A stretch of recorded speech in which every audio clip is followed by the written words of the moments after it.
Welcome to level 2 of Kumne. You just finished level 1 and I hope you enjoyed it. One way to see if it's working for you, one way to test if this practice is beneficial for you is to see how you feel at the beginning of your practice and at the end of it.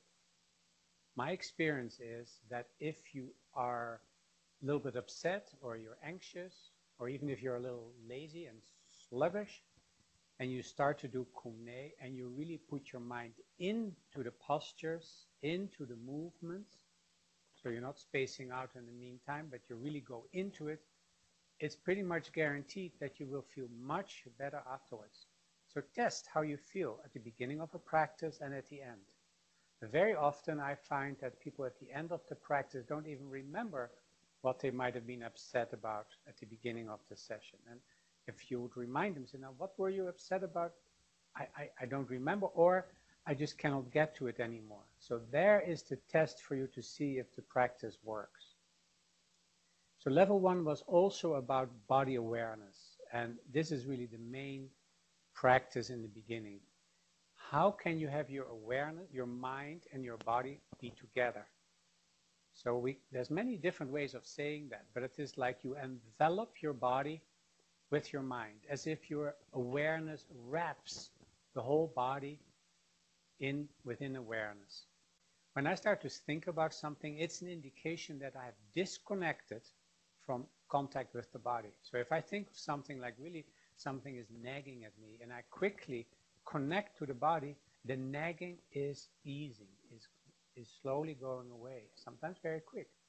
It's kind of funny to start practicing that, like right now when you're listening, can your awareness be enveloping the body, like from the top of the head, down to your feet, as if you're going into a suit of awareness. And see how you feel when you do that. That's maybe a most important step to practice Kumne in daily life. When you're sitting at your desk, when you're walking, is to have your mind quickly tied to the body. That's the technical language.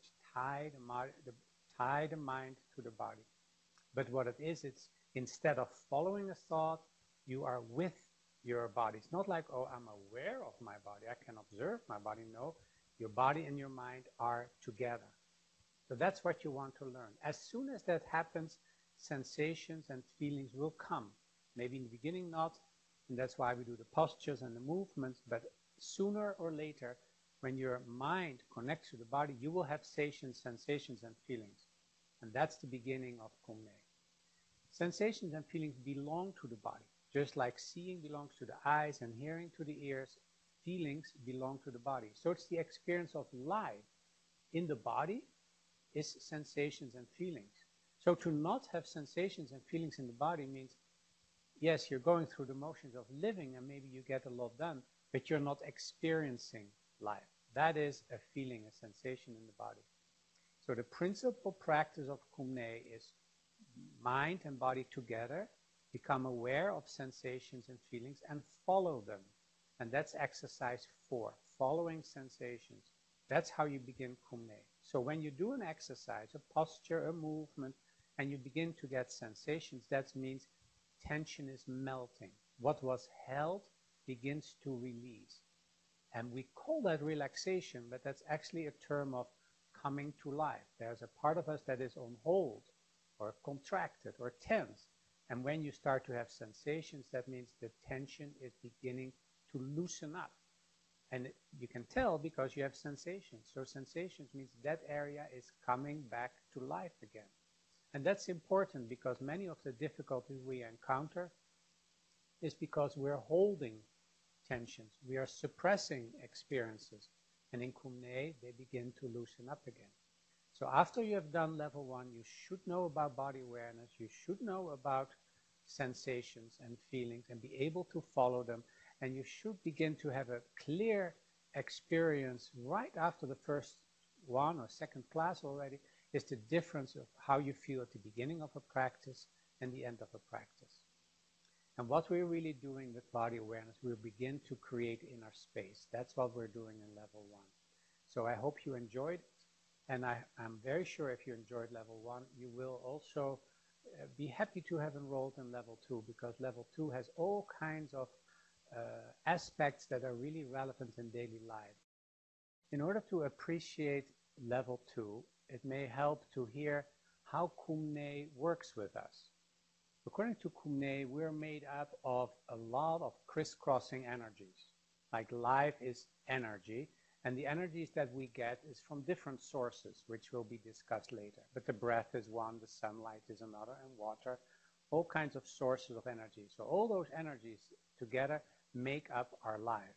So if you would have an overview of somebody, you would see a lot of crisscrossing energies. And the configuration of those energies actually determines your well-being. All those crisscrossing energies have a very sophisticated inner architecture. Some people say it's about 72,000 channels. I don't know if that's true or not. I never count them, and I don't even know if I see them or not. But it is, these energies have an inner architecture along which the energy flows. If we are well, the energy flows through all these channels at a good pace, harmoniously, and doesn't leave any area out, and isn't overactive in another area. So Kumne restores the even flow of energy throughout all channels in a way that it integrates and circulates through the body. Part of the inner architecture is also this, that there are energy centers. Some people say chakras, and in this context, in this level, we talk about 4 energy centers. It's the head, the throat, the heart, and the gut, or the navel area. So in this level 2, we will work with these different energy centers. We describe them, if they function well, what the characteristics of it is, and if they're not functioning well, we will indicate how you can recognize that. So it is the same energy. When it flows through the head, it shows up as thoughts. If it flows through the heart, it's more like feelings. If it flows through the gut, it's more like raw energy. So it's the same energy that when it flows through the different energy centers, presents itself in a different way. When these energy centers are open, you can recognize it in a very specific way. So it is like a map. These 4 energy centers are like a map of well-being. It's a little tricky because if you, for example, feel your throat is very tight, it's not necessarily the right approach to start only relaxing the throat. It could have something to do with the belly.